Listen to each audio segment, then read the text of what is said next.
students, welcome to today's maths class, and today we'll do data handling. Our learning objectives are numerical data collection and organization of data, presentation of data, and pictogram or pictograph, bar graph, pie chart, and probability. First is numerical data. We live in the world of figure. Consider the following statement. India's road network aggregate to about 3.3 million kilometers. The number of trees every day is around 11,000 in India. National parks cover an area of about 38,000 kilometers square in India. India has about 75 lakh students in its university and colleges. About 39 crores voters were casted in the Lok Sabha election 2004 in India. The National Capital Territory Delhi has the population is about 1 crore 37 lakh.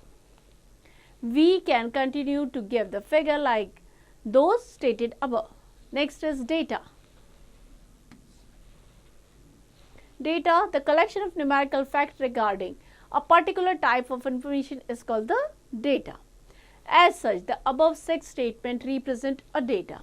Have you ever thought how such data are collected, summarized, and finally presented so that the reader can easily understand them? Numerical data can be collected in many ways.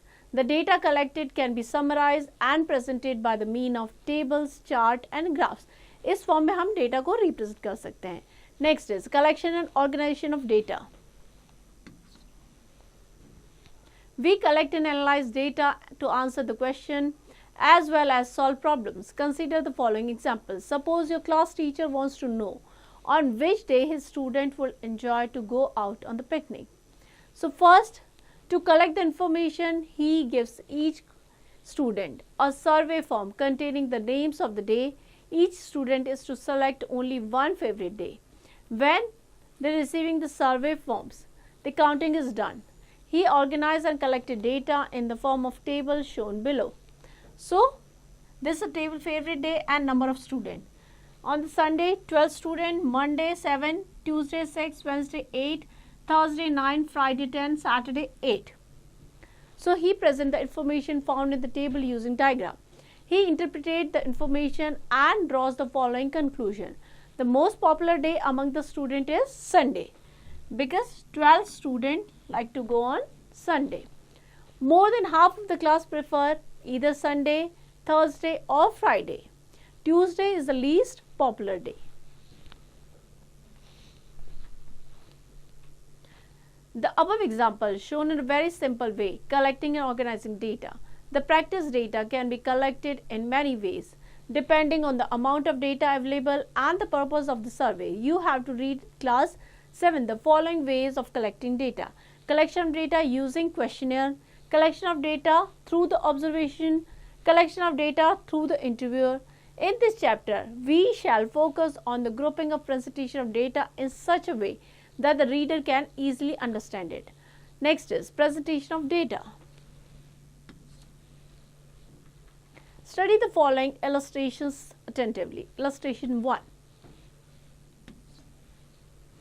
Suppose there are 30 employees in a factory.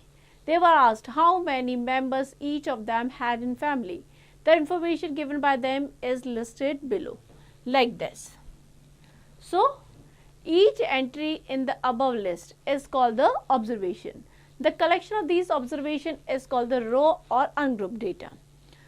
The above data cannot be put to any use immediately and directly, because by looking at that, we can't answer the questions that how many family members are there in each family. Clear? So, it is very difficult to interpret this data. It has to be presented suitably to serve the purpose. If we arrange the data in ascending or descending order of size, we get the arrayed data. The above data can be presented in the ascending order as given below. Like this, we can arrange the given data in ascending order, means increasing order. The presentation of data in the above form seems to be purposeful. It gives us initially the following information. The number of members of the family varies from 2 to 11. Smallest size of the family, that is 2. And the largest size of family, that is 11. Maximum families have 4 members. only one family has 11 members. The number of times the particular observation occur is called the frequency.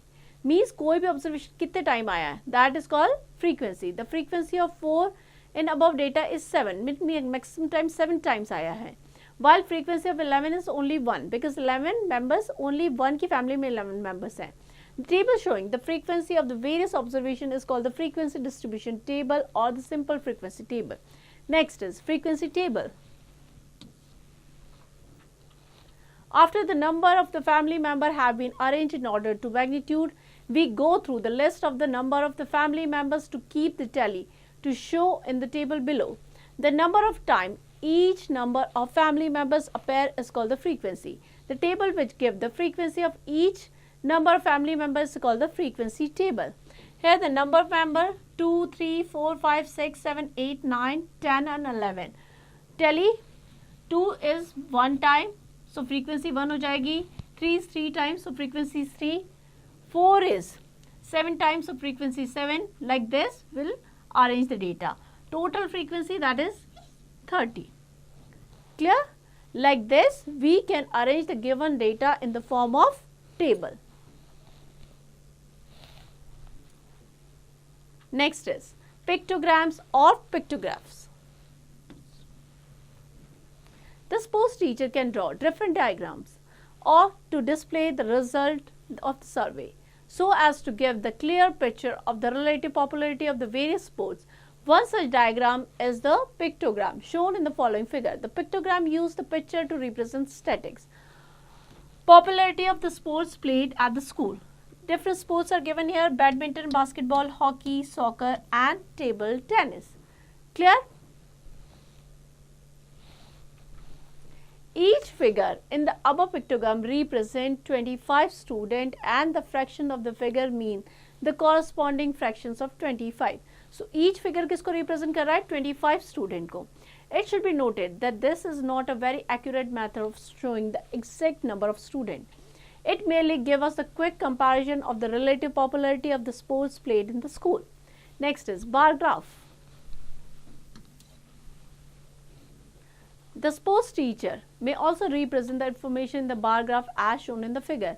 In the bar graph, the vertical axis at the side shows the number of students in accordance to the different categories of their favorite sports, with these categories being labeled along the horizontal axis.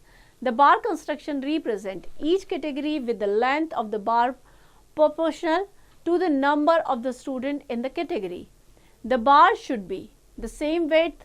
Note that there is a space between each category in the horizontal axis to distinguish clearly between the categories. जो width होनी चाहिए bar की, that should be same. One can see the glance that the soccer is the most popular sports and it has the largest bar. So soccer is the most popular sports here because the height of this bar is maximum. Clear? You can easily tell which are the second, third and fourth sports popular sports. Hockey obviously the least popular sports because the bar is the smallest. So hockey is the least popular game. Now we'll take an example. The company owns 5 electrical shops. The bar graph given below shows the number of the television sets sold in the 5 shops in November and December in the certain year. So here on the horizontal axis we have taken the different shops and on the vertical axis we have taken the number of televisions sold in 2 months. We are comparing for November and December. Shop 1, this is for November and this is for December. So study the above graph and answer the following question. Find the total number of television sets sold in the 5 shops in November and December. So the total number of television sets sold on the shop in November, that is 60 plus 30 plus 50 plus 70 plus 40, that is 250. So by looking at the bar graph, we can easily answer the questions. Clear? Next is pie charts. If the principal of the school want to know what fraction of the school choose the particular sports. Then the diagram given below as a pie chart would be useful for him. The pie chart represents the relative quantities or areas of the sector of the circle. The following pie chart display clearly the fractions of the school choosing the particular type of sports. Figure is constructed by dividing the circle into different sectors, each sector corresponding to the percentage of the category of the students who like the particular sports. The angle of each sector is proportional to the number of sector represented. The angle of each sector can be found easily. For example, if 212 out of 720 students prefer soccer, then the angle of the sector of the soccer, that is 212 upon 720 of 360, means 212 upon 720 to 360, that is 106 degree. Clear? The following table show the percentage of each category of the student and the angle of the sector of each category. Favorite sports soccer, number of student 212. So percentage क्या हो जाएगी 212 upon 720 into 100, that is 29.4%. And angle sector 212 upon 720 into 360, that is 106 degree. Table tennis, number of student 108, percentage हो जाएगी 108 upon 720, that is total number of student into 100%, that is 15%. And angle of sector क्या हो जाएगा 108 upon 720 into 360, that is 54 degree. So like this, we'll find the percentage angle of sector for different sports. Although the pie chart are particularly useful where the proportion of the whole are more important than the actual number of values, they have some disadvantage. For instance, it is difficult to interpret the pie chart represent the data which involve many categories. In construction of pie chart, long calculation are often needed and the actual measurement of the angle using protractors are necessary to produce the accurate diagram. Now we'll take an example. The bar graph illustrates the result of the survey conducted to find the number of people in each car in the random survey of 120 cars. So first question is calculate the angle of the pie chart of the sector which represent the car with 2 people. So number of cars with 2 people, that is 25. So angle क्या हो जाएगा 25, total number of car 120 into 360, that is 75 degree. This is how we can find out the angle sector. Clear? Next is exercise 16.1. Critical thinking. The following bar graph illustrates the result of the survey carried out in the shop of certain housing state. So we have to calculate the total number of workers. So total number of worker, that is equals to 4 into 1 4, that is 6 into 2 12 plus 5 into 3 15 plus 4 into 3 12 plus 10. Total number of worker हो जाएंगे 53. Clear? So practice all the questions of this exercise. Some more questions are given here. You have to practice them all. Practice all the questions. Next is probability. Introduction. Common meaning of probability. The word probability is often used in our day-to-day conversation through the people have only rough idea about the meaning. For example, we come across statement like the following in our everyday life. Probability, it may rain today. He may probably join politics. हो सकता है join करे या ना करे. Indian cricket team may probably win the World Cup and the probably he is right. All these statements convey that the event is not certain. जरूरी नहीं कि वो event हो. Though it may happen or take place. Thus, in layman's view, the word probability means there is uncertainty about what is going to happen. The concept of probability originated early in the 18th century in the games of chances such as the throwing of dice, tossing coin, drawing card from the pack of the card, etc. Today, the probability has found the application in science and engineering. In this chapter, we shall study the concept of probability as the measure of uncertainty.